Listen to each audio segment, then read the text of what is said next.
महीने की तरह रघु खेत में जाता, गाजर की टोकरी भरकर ले जाता और गांव में बेच देता। एक दिन उसका दोस्त अर्जुन उसे मिला। बताओ कैसे दिन चल रहे हैं, पैसों का इंतजाम कर रहे हो ना? और एक बात बताओ, तुमने तो कहा था कि तुम्हारा खेत खराब हो चुका है, गाजर नहीं उगती, तो फिर अब ये गाजर कहां से लेकर आ रहे हो?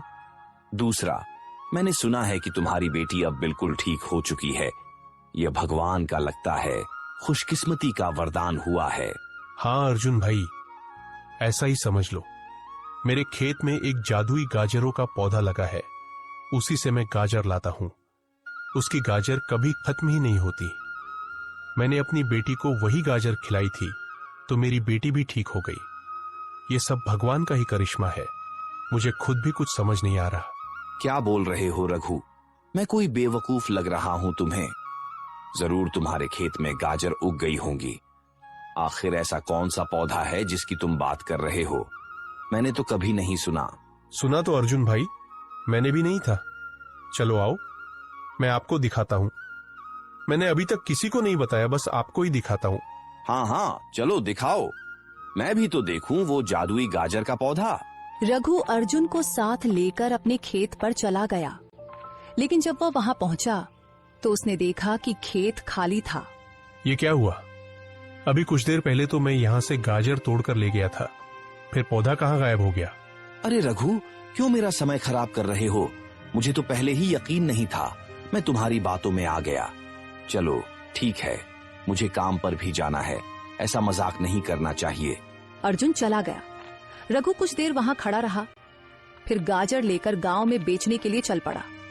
रात को वापसी पर रघु फिर से खेत पर आया पौधा देखने के लिए, लेकिन पौधा गायब हो चुका था।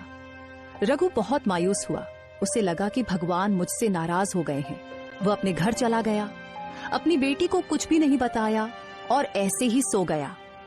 रात को रघु को सपना में वही साधु आए, जिन्होंने रघु से कहा, बेटा, वह पौधा तुम्हारे लिए है, किसी और के लिए नहीं, और वह पौधा सिर्फ तुम्हें ही दिखाई देगा, किसी और को नहीं। यह बात रहस्य रखनी है, किसी को नहीं बतानी है। तुम रात को अपने खेत पर जाना और वहां से गाजर तोड़कर लाना। तुम्हारे अलावा कोई उस पौधे को न देख सकेगा, न गाजर तोड़ सकेगा।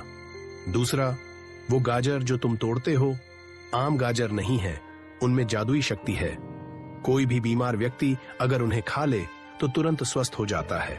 रघु की अचानक आंख खुल गई। वह सारी बात समझ चुका था। वह तुरंत टोकरी लेकर खेत में गया। वहां देखा कि पौधा लगा हुआ है। रघु ने टोकरी भरकर गाजरें तोड़ी और घर ले आया। पिताजी, ये गाजर यहाँ कहाँ से आ गई? क्या आप रात को इन्हें तोड़कर लाए थे? हाँ बेटी, अब से मैं रात को गाजरें तोड़कर लाया करूंगा और दिन में उन्हें बेच आया करूंगा। ऐसे ही 3 महीने पूरे होने वाले थे। सिर्फ 7 दिन बाकी रह गए थे। रघु ने कुछ पैसे जमा तो कर लिए थे, लेकिन अभी इतने नहीं हुए थे कि जमींदार को दिए जा सके। 2-4 दिन गुजर गए। एक दिन जब रघु गाजर बेचकर घर की तरफ आ रहा था, घर के बाहर भीड़ देखकर रघु भी उसके पास गया और जाकर पूछा, क्या हुआ? सब ठीक तो है? इतनी भीड़ क्यों जमा है? मुकेश साहब की तबीयत बहुत खराब थी, जिसकी वजह से आज उनका आखिरी समय चल रहा है। ये सुनते ही रघु को तुरंत अपनी बेटी पूनम की याद आ गई। तो रास्ते में गांव का एक आदमी बहुत बीमार पड़ा था। उसे ऐसी बीमारी थी कि उसकी आखिरी सांसें चल रही थी। उसके पास एक गाजर बची हुई थी। उसने तुरंत जाकर वह गाजर मुकेश को खिला दी। रघु, ये तुम क्या कर रहे हो? पहले ही मेरे भाई की तबीयत बहुत खराब है, उनका आखिरी समय चल रहा है और तुम उन्हें ये गाजर खिला रहे हो? अरे कार्तिक भाई, ये कोई आम गाजर नहीं है। आप बस 10 मिनट इंतजार करें, आपको खुद ही समझ आ जाएगा। रघु के गाजर खिलाते ही 10 मिनट बाद मुकेश बिल्कुल ठीक हो गया। वहां मौजूद सभी लोग हैरान रह गए। फिर रघु अपने घर वापस आ गया। अब रघु की गाजरों की बातें जगह जगह होने लगी। हर कोई रघु से गाजर लेने के लिए बेताब हो गया।